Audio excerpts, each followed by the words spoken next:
ஒருமுறை ஒரு மாணவன் ஆல்பர்ட் ஐன்ஸ்டீன் அவர்களிடம் கேட்டாராம், அறிவியலை 3 சொற்களில் உங்களால் சுருக்கமாக சொல்ல முடியுமா என்பதுதான் அந்த கேள்வி.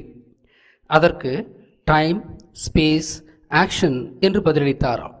அதாவது காலம், இடம், செயல். உயர் அறிவியலின் ஒளி விளக்காக ஐன்ஸ்டீன் அறியப்படுகிறார். அவரது காலம் 20ஆம் நூற்றாண்டு. ஆனால் 2000 ஆண்டுகளுக்கு முன்பே வள்ளுவர் சொன்னதை பார்ப்போமா? ஞானம் கருதினும் கைகூடும், காலம் கருதி இடத்தால் செய்யின். அதாவது செயலை முடிப்பதற்கு ஏற்ற காலம் அறிந்து உரிய இடத்தோடு பொருந்துமாறு செய்தால் உலகமே வேண்டும் என்று கருதினாலும் கைகூடும் என்பது அதன் பொருள். திருக்குறள் என்பது ஒரு வாழ்வியல் நூல். 2000 ஆண்டுகளுக்கு முந்தைய அத்தகைய வாழ்வியல் நூலிலும் உயர் அறிவியல் புரிந்து கிடப்பது நமக்கு வியப்பை அளிக்கிறது. திருக்குறளுக்கும் 1000 ஆண்டுகளுக்கு முன்பே தமிழ் நிலத்தில் விளைந்த தொல்காப்பியம் என்ற அறிவியல் நூலில் இடமும் காலமும் பற்றிய அறிவியல் விவரிக்கப்படுகிறது. முதற்பொருள், கருப்பொருள், உரிப்பொருள் என்று பொருட்கள் பகுக்கப்பட்டன. இடமும் காலமும் முதற்பொருள் என்று வரையறுக்கப்பட்டன. இத்தகைய பகுப்புகளும் வரையறைகளும் அறிவியலின் உச்சமல்லவா? தொல்காப்பியத்தை ஒரு மொழி இலக்கண நூல் என்று சொல்வோரை நான் கிறுக்கர்கள் என்றே உரைப்பேன். அப்படி அந்நூலை சுருக்கக்கூடாது. தொல்காப்பியம் உண்மையிலேயே ஒரு சயின்ஸ் என்சைக்ளோபீடியா. அந்த நூல் அனைத்தின் அறிவியல் நூல். அதில் மொழி அறிவியல் ஒரு கூறு மட்டுமே. தமிழ் மொழியும் ஒரு அறிவியல் மொழி என்றோ, உலகின் ஒரே அறிவியல் மொழியுமென்றோ? நாம் உயர் அறிவியலை பற்றி இந்த படைப்பில் அலசுகின்றோம். முன்பாக அறிவியல் என்றால் என்ன, உயர் அறிவியல் என்றால் என்ன என்று வரையறுப்போம். பறவைகள் பறப்பதைக் கண்டான் மனிதன். காற்றை கீழே தள்ளுவதாலோ அல்லது அடிக்கின்ற காற்றை சாயவாக தடுப்பதாலோ மேலெழும்பவும், காற்றை பின்பக்கம் உந்தி தள்ளுவதால் பறக்கவும் முடியும் என்று அறிந்த மனிதன் வானூர்திகளை வடிவமைத்தான். இவற்றை இயல்பான அறிவியலுக்கான சான்றாக கொள்ளலாம். அதாவது தான் கண்ட காட்சிகளின் அடிப்படையில் நுட்பங்களை புரிந்து கொண்டு புதிய தொழில்நுட்பங்களை உருவாக்குவதுதான் இயல்பான அறிவியல் என்று அழைக்கப்படலாம். ஆனால் மனிதன் காண முடியாதவற்றை பற்றிய கொள்கைகள் அல்லது கண்ணால் காண்கின்ற மாயைகளுக்கு அப்பால் தான் காணும் காட்சியின் உண்மை பொருளை உணரும் கொள்கைகள் போன்றவற்றை உயரிய அறிவியல் எனலாம். சான்றாக சூரியன் நமது உலகை சுற்றி வருகிறது. இது நாம் கண்ணால் காணும் மாயை. ஆனால் உண்மை என்னவென்றால் உலகம்தான் சூரியனை சுற்றுகிறது. இதை அறிவதோ உணர்வதோ அசாதாரணமான ஆய்வு அறிவின் பார்ப்பட்டது. இத்தகைய அறிவியலை நாம் உயரிய அறிவியல் என்கிறோம். இத்தகைய அறிவியல் கூறுகள் பழந்தமிழரிடம் விரவி கிடந்தன. உலகம் பிக் பேங் எனப்படும் பெருவெடிப்பால் உருவானது என்கிறது தற்கால அறிவியல். விசும்பு உள்ளது, அதில் அணுக்கூறுகள் உள்ளன, அவை ஈர்ப்பால் ஒன்று சேர்கின்றன, அழுத்தம் உருவாகிறது, அழுத்தம் வெப்பத்தை கொடுக்கிறது, அழுத்தத்தாலும் வெப்பத்தாலும் சிற்றணுக்களிலிருந்து பேரணுக்கள் உருவாகின்றன, அது தீயை கொடுக்கிறது. அதாவது ஹைட்ரஜன் எனும் சிற்றணுவிலிருந்து helium, lithium, calcium, boron, carbon, phosphorus, oxygen போன்ற எண்ணற்ற பேரணுக்கள் தோன்றுகின்றன. அழுத்தம் அதிகமாகும் போது பெருவெடிப்பு நிகழ்கிறது. அதிலிருந்து கோடிக்கணக்கான அண்டங்கள் தோன்றுகின்றன. சான்றாக சூரியனில் ஹைட்ரஜன்கள் சேர்ந்து ஹீலியம் உருவாகின்றது. அது வெப்பத்திற்கும் ஒளிக்கும் காரணமாக இருக்கின்றது என்பது நாம் அறிந்த உண்மைகள். எனவே அண்ட உருவாக்கத்தில் வெளி எனும் ஸ்பேஸ் உள்ளது. அதில் ஹைட்ரஜன் எனும் வளி உள்ளது. அது சேர்வதால் உரிய நிலையில் தீ உண்டாகி ஹீலியம் போன்ற பேரணுக்கள் தோன்றுகின்றன. உரிய சமயத்தில் இது வெடித்து அண்டங்கள் உருவாகின்றன. அந்த அண்டங்கள் குளிரும்போது நீர் மூலக்கூறுகளும், அதாவது வாட்டர் மாலிகூல்ஸ் தோன்றுகின்றன. மேலும் குளிரும்போது தீப்பழம்பாக இருந்த அண்டத்தின் மேற்பரப்பு பாறை நிலமாக மாறுகின்றன. நீரின் செய்கையால் பாறை உடைந்து நொறுங்கி இன்றைய மண்ணிலமாக ஆகின. கிட்டத்தட்ட இது இன்றைய புரிதல்தான். இதையே தமிழர்களின் பரிபாடல் இலக்கியம் சங்க காலத்திலேயே உரைத்தது என்றால் அதிர்ச்சியாக இருக்கிறதா? இன்ப அதிர்ச்சிதானே. பரிபாடல் வரிகளை பார்ப்போமா? மேற்கூறிய செய்திகள் இயற்கை என்ற இறையின் செயல்களாக கொண்டு அந்த இறையின் புகழை போற்றுவது போல் அமைந்துள்ளது இந்த பரிபாடல். ஒன்றனிற் போற்றிய விசும்பும் நீயே, இரண்டின் உணரும் வழியும் நீயே, மூன்றின் உணரும் தீயும் நீயே, நான்கின் உணரும் நீரும் நீயே, ஐந்துடன் முற்றிய நிலனும் நீயே, ஐந்துடன் முற்றிய நிலனும் நீயே. இதையே மாணிக்க வாசகர் பாரிடை ஐந்தாய் பறந்தாய் போற்றி, நீரிடை நான்காய் நிகழ்ந்தாய் போற்றி, தீயிடை மூன்றாய் திகழ்ந்தாய் போற்றி, வழியிடை இரண்டாய் மகிழ்ந்தாய் போற்றி, வெளியிடை ஒன்றாய் விளைந்தாய் போற்றி என்று பாடுகிறார். பழந்தமிழரின் சமய நம்பிக்கை அறிவியலை உள்வாங்கி செறித்து கொண்டது. பழந்தமிழரின் ஆன்மீகம் என்பது அறிவியல் வழிபட்டது. அது வெற்று மூட நம்பிக்கை இல்லை. வெற்று மூட நம்பிக்கைகள் ஆரிய பிராமணர்களின் கைகளில் தமிழர் சமயம் சிக்கிய பிறகே பிற்காலத்தில் நிகழ்ந்தன. ஆனால் பெரியார் என்றழைக்கப்பட்ட ஈவேரா வெகுவாக மெச்சிய மேலை உலகம் அதன் சமய நிறுவனங்கள் அறிவியலை ஒருத்ததை நாம் காண்கிறோம். கிபி 15ஆம் நூற்றாண்டில் வாழ்ந்த கலீலியோ போன்றவர்கள் சொன்ன அறிவியல் கண்டுபிடிப்புகளுக்காக அறிவியலாளர்களாலும் தேவாலயத்தாலும் தண்டிக்கப்பட்டார்கள்.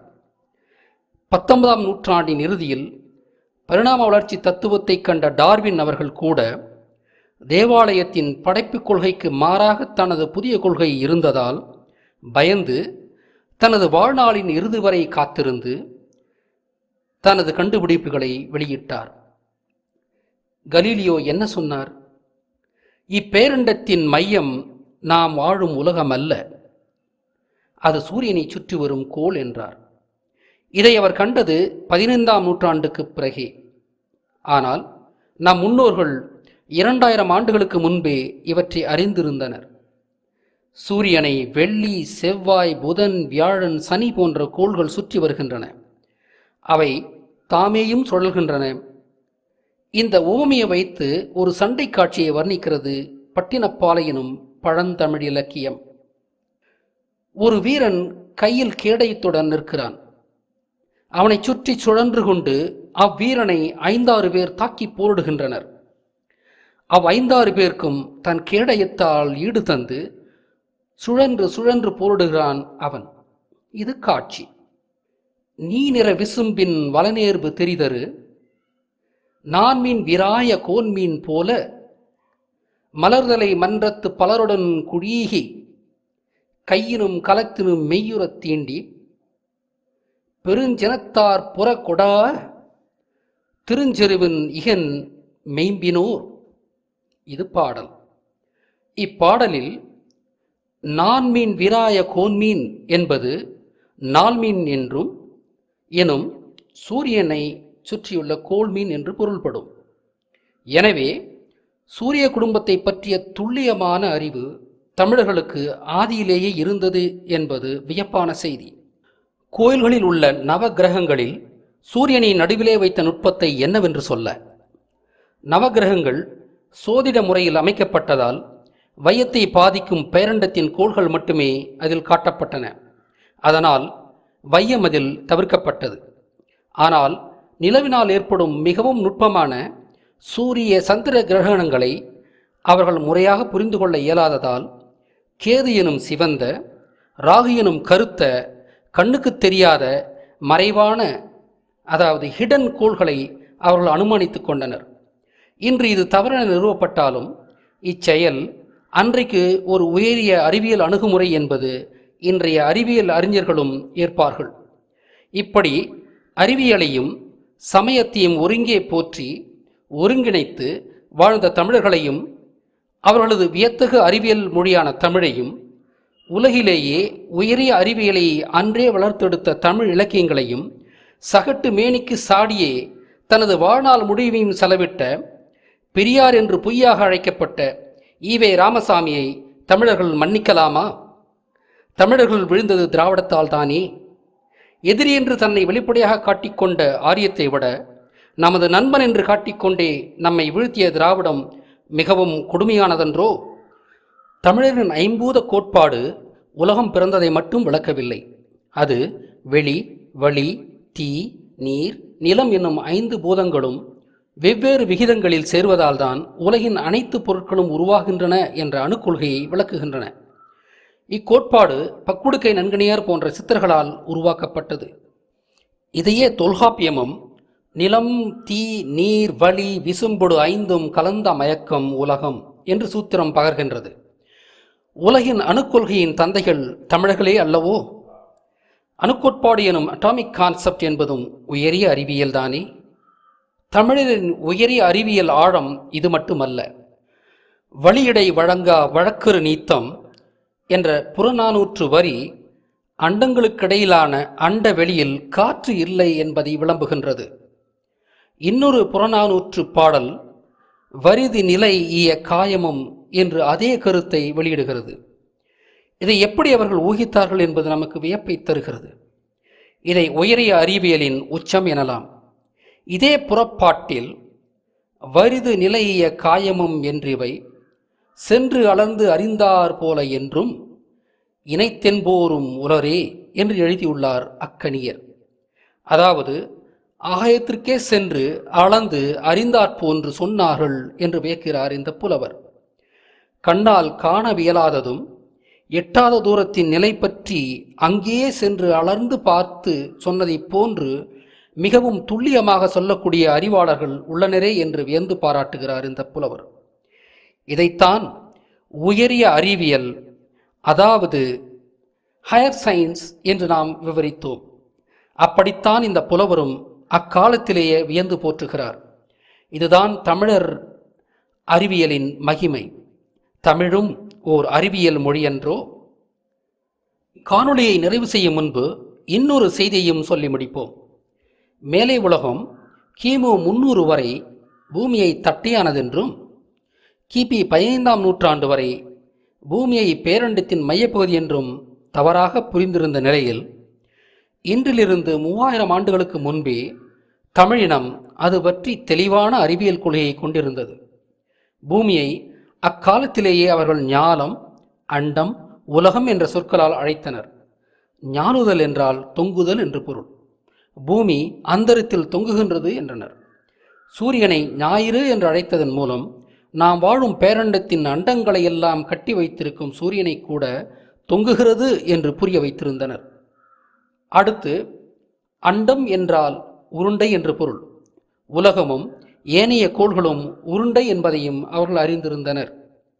இறுதியாக பூமியை உலகம் என்றழைத்ததன் மூலம் அது ஓரிடத்தில் நின்றிராமல் சூரியனை சுற்றி உலா வருகிறது என்ற உண்மையையும் புரிந்து வைத்திருந்தனர். உலா வருவது உலகம் எனப்பட்டது. இவற்றிலிருந்து அவர்கள் இந்த 3 பெயர்களின் மூலம் இந்த வையத்தின் 3 தன்மைகளையும் புரிந்து வைத்திருந்தனர் என்பது புலனாகிறது. இவை அனைத்தும் கண்ணிற்கு தெரியும் மாயைகளுக்கு அப்பால் ஊகித்து மட்டுமே அறியக்கூடிய உயரிய அறிவியல் சிந்தனைகளாகும். தமிழரின் உயரிய சிந்தனைகள் இவை மட்டுமல்ல. தொடர்ந்து நாம் இது போன்ற காணொளிகளை உங்களுக்கு வழங்க இருக்கிறோம்.